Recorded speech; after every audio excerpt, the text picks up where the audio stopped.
En este video revisaremos la descripción de los impuestos correspondientes a los impuestos indirectos.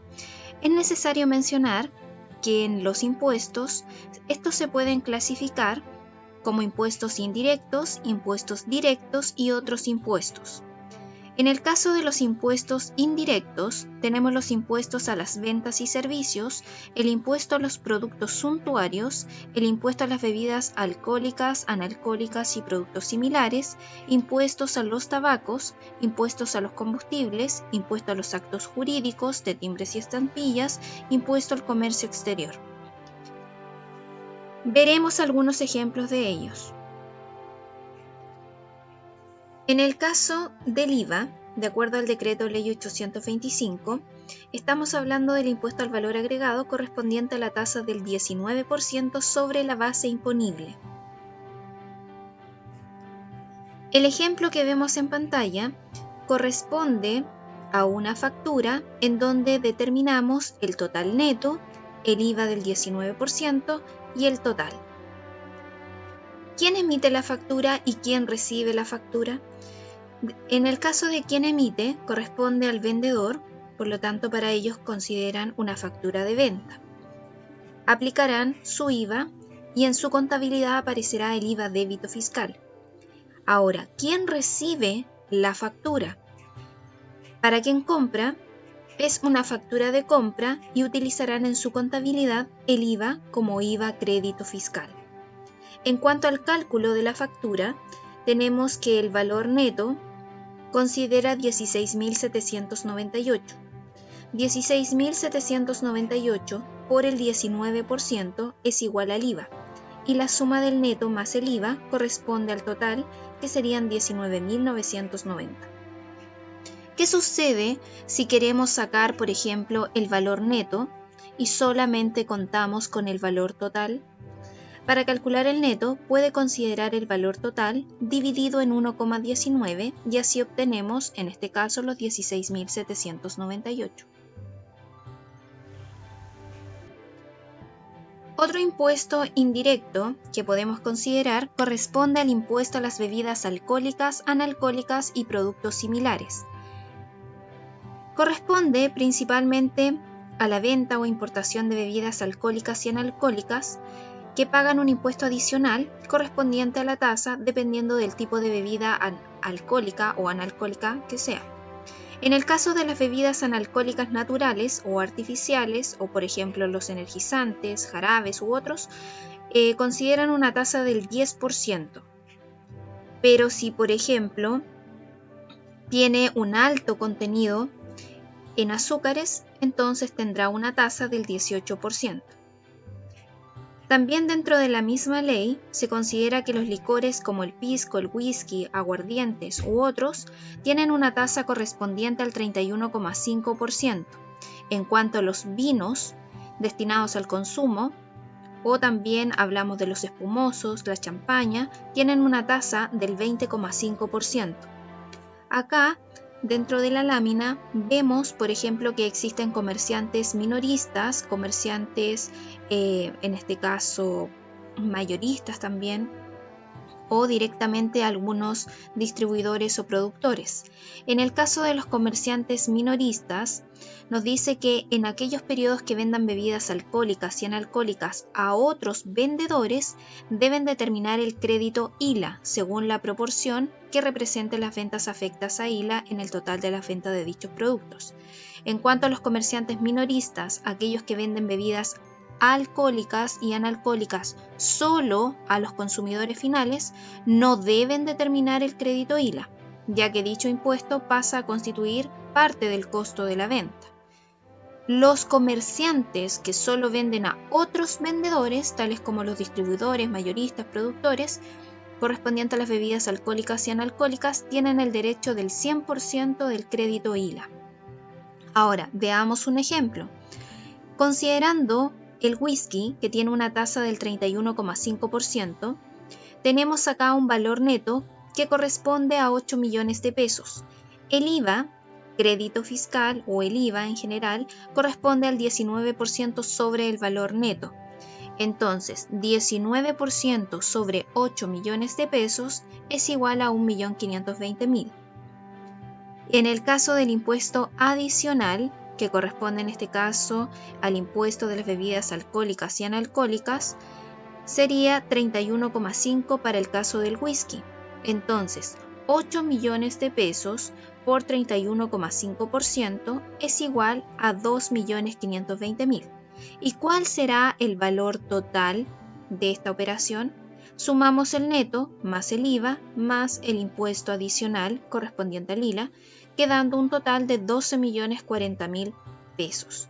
Y acá también podemos observar la operación en este recuadro verde, indicando el neto, el IVA, impuesto adicional y el total.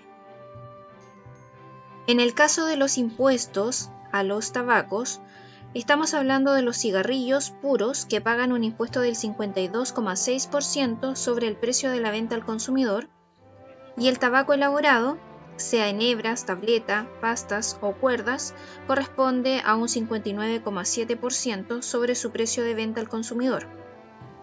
Y el impuesto a los cigarrillos se estructura en base a un impuesto específico de 0,00 10 30 42 40 UTM por cigarrillo y un impuesto del 30% sobre el precio de venta al consumidor, incluidos los impuestos por paquetes. Eso es lo que menciona el Servicio de Impuestos Internos. Ahora, de manera general, debemos tener presente una interrogante que siempre aparece y dice así: ¿un contribuyente minorista debe emitir boletas por las ventas de cigarrillos y tabacos manufacturados a sus consumidores? Y la respuesta, de acuerdo al Servicio de Impuestos Internos, dice no. Un contribuyente minorista no debe emitir boletas por las ventas de cigarrillos y tabacos manufacturados a sus consumidores, por ser la empresa fabricante o la importadora la que retiene y paga el impuesto al fisco, según lo dispuesto en la Resolución Exenta número 22 del año 2007 y la Resolución Exenta número 1110 de 1978. Veamos un ejemplo de una importación. Las 100 cajetillas a 1.000 pesos cada una corresponde a 100.000. 100.000 dividido en el tipo de cambio 472,96 es igual a 211,43 dólares. Luego debemos determinar el monto del impuesto. Para ello consideramos estos 211,43 y lo multiplicamos por 62,3 que corresponde a este impuesto específico a los cigarrillos, obteniendo un monto de 131,72 dólares. Ese será el impuesto adicional. Para el monto del impuesto específico, para determinar el monto del impuesto específico, consideramos el valor de la UTM, que son 38.441 a la fecha correspondiente, multiplicado por el impuesto específico que se indica acá, que es 0,0000675. Eso es igual a 2,59 dividido en 472,96, que era el tipo de cambio, es igual a 0,0055 por 2.000, que es la cantidad de cigarrillos, es igual a 10,97 dólares. Consideramos el valor CIF, que son 2.000, por el 6% para obtener el derecho ad valorem, que serían los 120. Ya tenemos el derecho ad valorem, 120, el impuesto adicional de 131,72 dólares, el impuesto específico de 10,97 dólares. Ahora calculamos el IVA. Para el cálculo del IVA, tomamos valor CIF más derecho ad valorem más el impuesto adicional más el impuesto específico. Y todo esto por el 19%, lo que es igual a 429,91. Al sumar 120 más 131 más 10 más 429 es igual a 692,6 dólares. Ese será nuestro total a pagar. Otro de los impuestos indirectos corresponde al impuesto a los combustibles. De acuerdo al Servicio de Impuestos Internos, la Ley número 18.502 establece un gravamen a la primera venta o importación de gasolina automotriz y de petróleo diésel, y su base imponible está formada por la cantidad de combustible expresada en metros cúbicos. La tasa del impuesto es de 1,5 UTM por metro cúbico para el petróleo diésel y 6 UTM por metro cúbico para la gasolina automotriz, tasas denominadas componente base, las cuales se van modificando, sumando o restando según corresponda a las variables periodo a periodo. Acá tenemos un ejemplo en donde observamos una boleta indicando el monto neto, el monto del impuesto del combustible, el monto IVA y también el total a pagar. En el caso de este total corresponde a 15.000. En primer lugar, consideramos el gas 95, que es el promedio entre 93 y 97. Calculamos el promedio del impuesto específico resultante, que son 3,5385 y 3,1458. Una vez calculado el promedio, esto equivale a 3,34. Por otro lado, tenemos el promedio fijo. El promedio fijo considera el componente base correspondiente a la gasolina automotriz 93 y la gasolina automotriz 97. Entonces el promedio de 6 y 6 es igual a 6.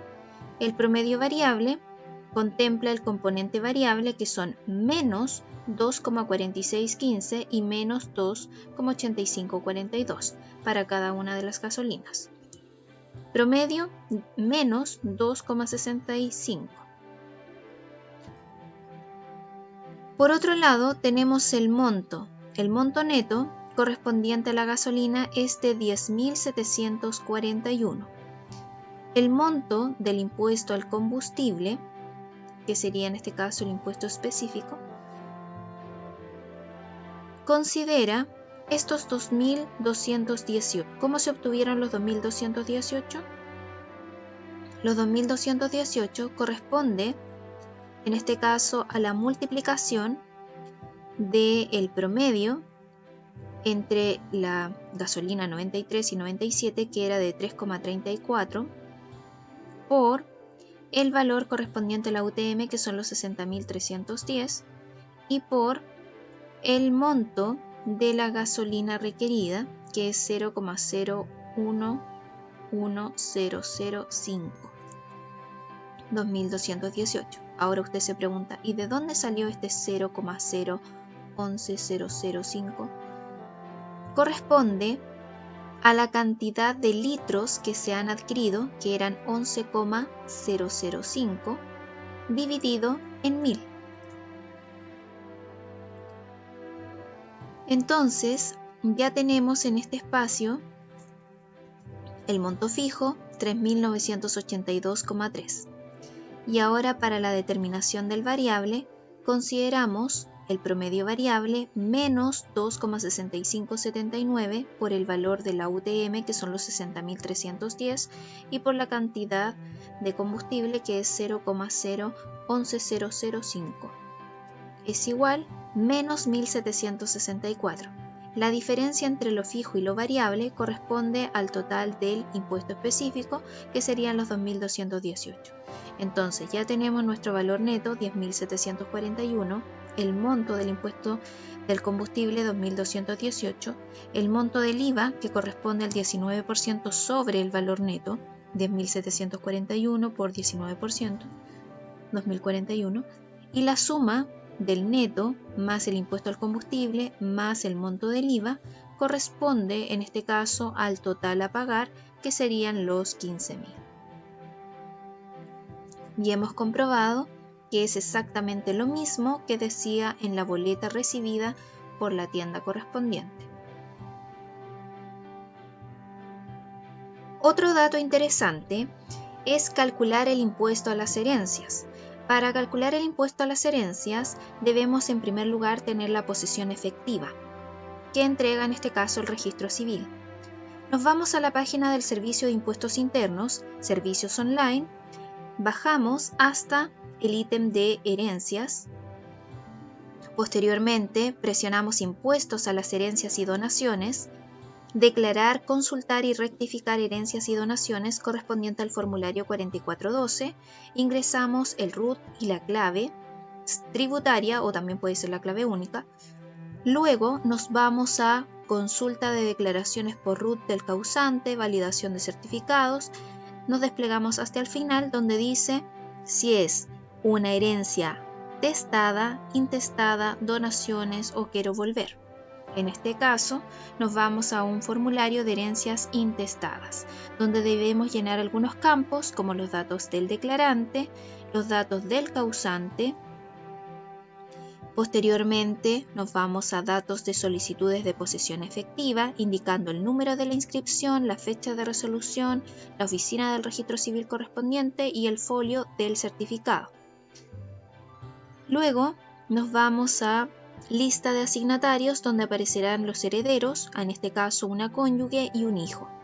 Tenemos la declaración de los bienes, en donde podemos indicar si tiene, por ejemplo, algunas cuentas corrientes en los distintos bancos, si tiene bienes raíces no agrícolas, si tiene vehículos, si tiene, en este caso, derecho en sociedades y también el menaje correspondiente.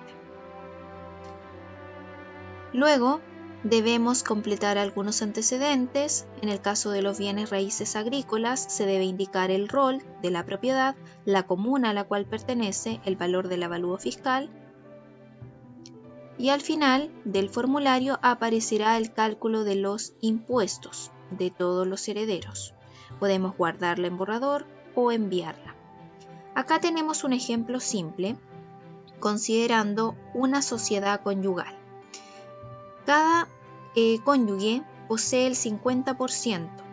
Ellos tienen solamente un hijo.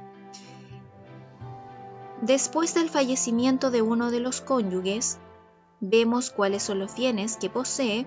En este caso tenemos bienes raíces, tenemos otros que pueden ser a lo mejor cuentas bancarias, el menaje correspondiente y un total. En este caso el total son 21.250.000. En el caso del total, de los 21.250.000, ¿cuánto le corresponde a la persona fallecida? La mitad, que es el 50%, es decir, 10.625.000. Estos 10.625.000 tienen que ser distribuidos entre la cónyuge sobreviviente y los hijos.